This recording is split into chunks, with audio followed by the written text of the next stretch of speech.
Hello friends, இன்னைக்கு நம்ம இங்கிலீஷ்ல பேசலாங்கிற நிகழ்ச்சியில புதுசா என்ன கத்துக்க போறோம் அண்ட் ஏற்கனவே என்ன கத்துட்டு இருந்தோம் கத்துக்கிறோம் அதோட தொடர்ச்சியும் நம்ம பார்க்கலாம். ஸோ நம்ம ஏற்கனவே என்ன பார்த்துட்டு இருக்கோம், பாஸ்ட் பர்ஃபெக்ட் டென்ஸ் அப்படிங்கிற ஒரு விஷயம் பார்த்துட்டு இருக்கோம் இல்லையா? அதாவது முடிஞ்ச ஒரு விஷயத்த எப்படி பர்ஃபெக்டா கரெக்டா சொல்லலாம் அப்படிங்கறதான் பார்த்துட்டு இருக்கோம், பாஸ்ட் பர்ஃபெக்ட் டென்ஸ் அப்படின்ட்டு. ஸோ இந்த பாஸ்ட் பர்ஃபெக்டா இருந்தாலும் பிரசன்ட் பர்ஃபெக்ட் எதுவா இருந்தாலும் நமக்கு யார் வேணும், முக்கியமா வெர்ப் ஃபார்ம்ஸ் அப்படிங்கிறது வேணும் இல்லையா? 3 காலங்கள் V1 V2 V3 present past past participle அப்படிங்கிற 3 ஃபார்ம்ஸுமே நமக்கு வேணும்.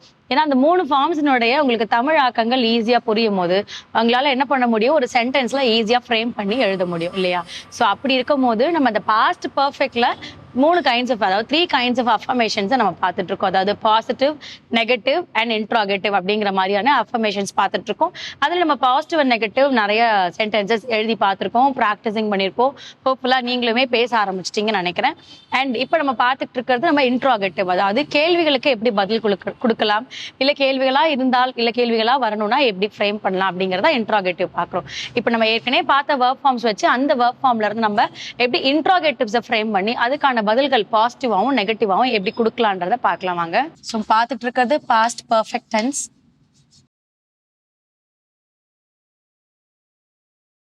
ஸோ அதுல நம்ம பார்க்கறது interrogative.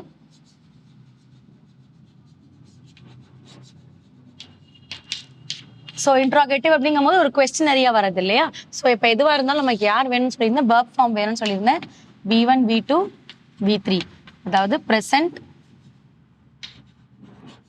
Past form and past participle. So இப்போ நான் ப்ரெசன்ட் ஃபார்ம் என்ன எடுக்கிறேன் அப்படின்னா வேக் அப்படிங்கிறது தான் எடுக்கிறேன். ஸோ இது நம்ம ஏற்கனவே பார்த்துருக்கோம். வேக் அப்படிங்கிறது என்னது, எழுந்துரு அப்படிங்கிற மாதிரி இல்லையா? ஸோ அப்போ வேக் அப்படிங்கிறது நான் என்ன சொல்றீங்க, எழுந்துரு, எழுந்துரு அப்படின்னு சொல்றோம். அதுக்கு அடுத்தது V2 ஃபார்ம்ல வரும்போது நம்ம என்ன சொல்றோம், வோக் அப்படிங்கிற மாதிரி சொல்றோம். ஸோ அப்போ வோக் அப்படிங்கும் போது என்ன வரும், எழுந்தேன்.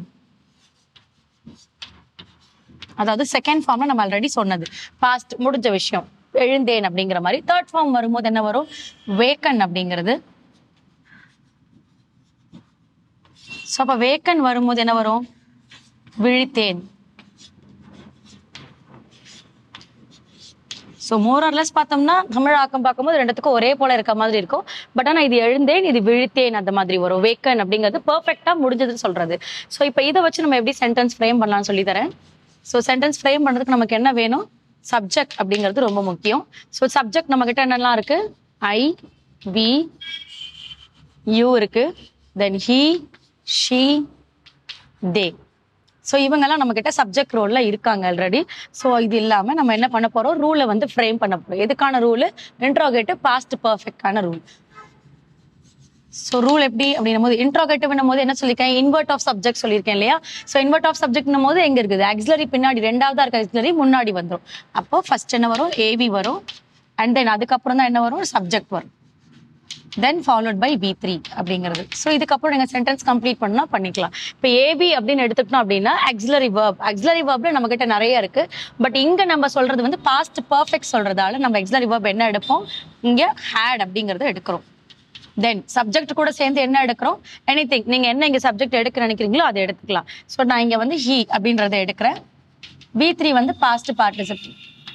இப்ப ரூல் எழுதியாச்சு, ரூலை வந்து இங்க சப்ஸ்டியூட் பண்ணியாச்சு. இப்ப இந்த ரூலை சப்ஸ்டியூட் பண்ணதை வச்சு நம்ம என்ன பண்ணலாம், எக்ஸாம்பிள் சென்டென்ஸ் ஃப்ரேம் பண்ணலாம். எக்ஸாம்பிள் என்ன பண்ணலாம், ஹேட் ஹி. ஸோ அப்ப என்ன பண்ணியாச்சு, ஹேட் ஹி கரெக்டா ரூலுக்கு ஏற்ற மாதிரி எழுதியாச்சு. V3 என்னது, வேக்கன் இல்லையா, had he woken up at 5 AM. So ஒரு கொஸ்டின் மார்க். அதாவது அவன் வந்து என்ன பண்ணா 5 மணிக்கெல்லாம், காலையில விடிய காலையில 5 மணிக்கெல்லாம் எழுந்திருந்தாள் அப்படின்ற மாதிரி. அவன் 5 மணிக்கெல்லாம் எழுந்திருந்தா அப்படிங்கிற மாதிரி நம்ம சொல்றோம் இல்லையா?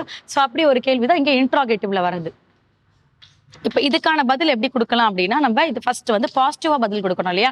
பாசிட்டிவ் நெகட்டிவ், பட் நான் பாசிட்டிவா பதில் எழுதுறேன். ஸோ he had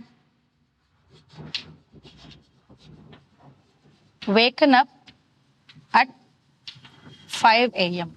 ஸோ அப்போ இவன் என்ன பண்ணியிருக்கான், 5 மணிக்கு எழுந்திருக்கான் அப்படிங்கிற மாதிரி. he had waken up at 5 AM. இதே வந்து நெகட்டிவ், நெகட்டிவ் வருது அப்படின்னா என்ன வரும், he hadn't சொல்லலாம். வேற எப்படி சொல்லலாம்னு சொன்னேன், he had not சொல்லலாம்னு சொல்லியிருக்கேன். he hadn't waken up at 5 a.m. So அப்போ இவங்க கேட்குற கேள்வி இந்த இடத்துல என்னது, அவன் 5 மணிக்கு எழுந்திருந்தாள் அப்படிங்கிற மாதிரி இங்க கேள்வி கேட்குறாங்க. அதுக்கு பதில் வந்து he had waken up at 5 a.m.னா அவன் 5 மணிக்கு எழுந்துட்டான் அப்படிங்கிற மாதிரி.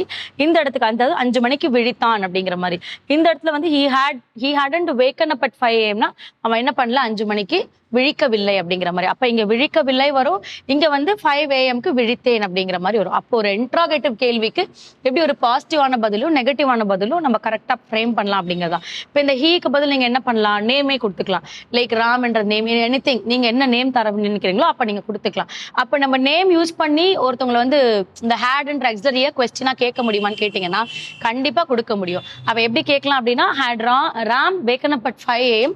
ராம் வந்து 5 மணிக்கே எழுந்திருந்தா அப்படிங்கிற மாதிரி ஒரு கேள்வி இல்லையா. சோ அதுக்கான பதில் எஸ், ராம் வந்து என்ன பண்ணா 5 மணிக்கே விழித்தேன். நான் என்ன சொல்லுவேன், நான் 5 மணிக்கே விழித்தேன் அப்படிங்கிற மாதிரி. இவர் விழிக்கவில்லை அப்படிங்கிறது ஹேடுன்ட்டு. ஸோ அப்ப இன்னைக்கான வேக் வோக் வேக்கன் அப்படிங்கிற ஒர்க் ஃபார்ம் வச்சுட்டு 5 or 10 set of sentence frame பண்ணுங்க. ஏன்னா செட்ஸ்ன்னும் போதே இன்ட்ரோகேட்டிவ், பாசிட்டிவ், நெகட்டிவ் இந்த 3 சேர்த்து தான் செட்ஸ்ன்னு சொல்றேன். ஸோ அதை வச்சுட்டு ஃப்ரேம் பண்ணுங்க. ஹோம்ஒர்க்காக எடுத்துக்கோங்க. அடுத்த கிளாஸ்ல அடுத்த சென்டென்ஸோட மீட் பண்றேன். தேங்க்யூ.